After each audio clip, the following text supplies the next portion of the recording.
রাত্রি ৮টার সময় ঠিক করলাম আমরা রথের মেলাতে যাব। না, আমাদের প্ল্যান ছিল পাটুলিতে যাওয়ার, কিন্তু জামাইবাবুর কারণে আমরা সেখানে যেতে পারলুম না বাপু। তাই আমরা চলে গেলাম রথের মেলাতে। অনেকজন গিয়েছিলাম, ভাই বোনেরা সবাই, আন্টি মা সবাই খুব মজা করছিলাম। আর সত্যি বলতে রথের মেলাতে ঘুরে বেশ মজা লেগেছিল। মেয়ে মানুষ বলে কথা, রথের মেলাতে আসবো আর এখানে মানে প্রত্যেকটা মেলায় যাব, কাপ প্লেট বা ক্লিপ বা গার্ডার এইসব না দেখলে হয়? তো আমরা সেটাই করছিলাম।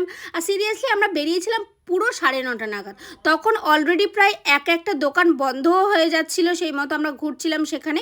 তো এখানে আমি একটা ওয়াটার স্প্রে নিয়েছিলাম, আর এদিকে আন্টি আমাদেরকে একটা করে আইসক্রিম কিনে দিয়েছিল।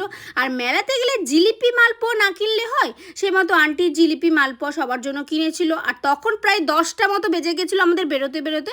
আর সব দোকান প্রায় বন্ধ ছিল, একটা দোকান খোলা ছিল, সেখান থেকে আমরা একটু রোল নিলাম। ছোটরা নিয়েছিল হাফ রোল আর বড়রা নিয়েছিল গোটা রোল।